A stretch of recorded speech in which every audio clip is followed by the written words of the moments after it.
Your picture could be taken nearly anywhere, anytime. Cameras are everywhere. You probably have a camera in your pocket right now. It would be nearly impossible to find a new cell phone that wasn't also a camera.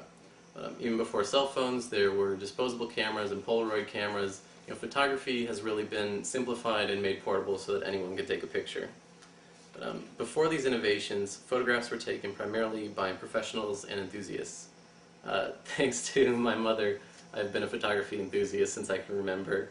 I've even won a few awards for my photographs in Ohio art competitions. This picture behind me in particular has won quite a few awards. I'm very proud of it. Anyway, pre-Polaroid, photography was primarily an art form.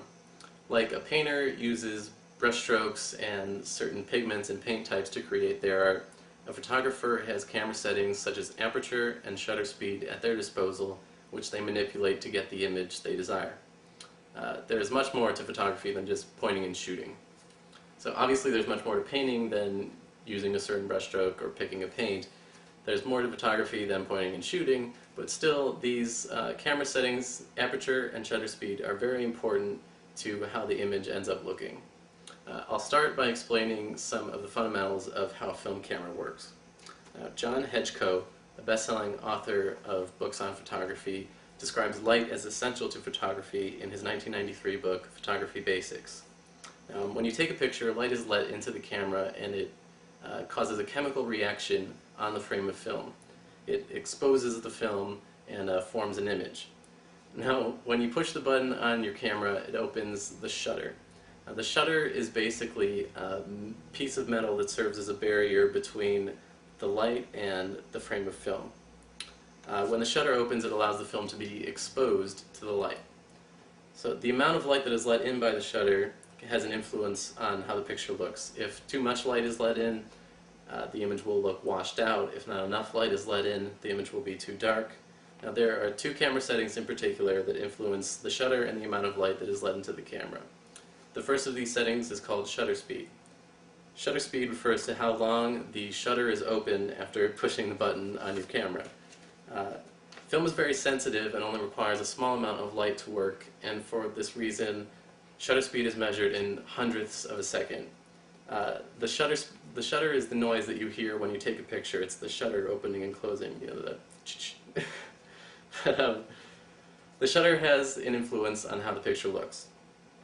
In this photograph by Gregory Maxwell, a shutter speed of 1/3 of a second was used. Now this is incredibly slow shutter speed. Notice how the water looks very smooth and like almost silky. This is because the shutter was open for a relatively long amount of time, and so it captured the image of the water in more than one place because the water was moving while the shutter was open. This is why it looks sort of silky. Now in this photograph, also by Gregory Maxwell, a shutter speed of 1/200th of a second was used. Now, this is still sort of slow for a shutter speed, but it's much quicker than 1/3 of a second. And for this reason you can see that the water is much more defined, like you can see individual drops of it. But this is the reason, shutter speed is the reason that people may look blurred in a picture, is they were moving while the shutter was open, and so the camera captured their image in more than one place on the frame of film. This is also the reason that in the very early days of photography, people had to hold incredibly still while having their picture taken, because film wasn't as sensitive to light then, so the shutter needed to be open for a much longer amount of time for the film to be exposed properly. The second setting that has an influence on the shutter and the amount of light let into the camera is called aperture. Now, aperture refers to how wide the shutter opens when you take a picture. The measurement for aperture is some really complex mathematical formula that I wouldn't even bother trying to figure out, but it basically comes down to the smaller the number, the wider the aperture is open. This is on a scale of 2.8 to 32. As with shutter speed, aperture has an influence on how the picture looks. It allows for different extremes of what is called depth of field. Now in this photograph by Flagstaff Photos, an aperture of 5.6 was used. This is a relatively low number for aperture, which means that the shutter is open very far. You can see that hardly anything is in focus but the flower. This is what is called a shallow depth of field. Photographers typically use a shallow depth of field when they want your attention to be drawn to one part of the image and one part only. Now, in this photograph, also by Flagstaff Photos, an aperture of 32 was used. Now this is the largest possible aperture setting, which means that the shutter is open only very, very, very tiny bit.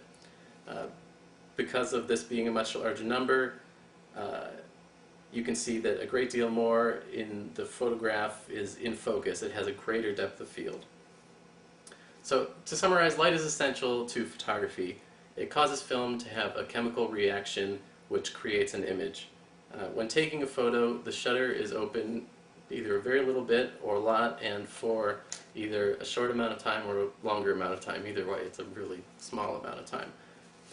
So depending on the settings you choose, the resulting image will be either fairly sharp or soft, and you will have either a shallow or great depth of field.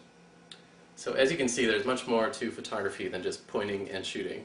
And though cameras are everywhere these days, and you probably have one in your pocket right now, photography, luckily, is still a form of art that is both unique and versatile.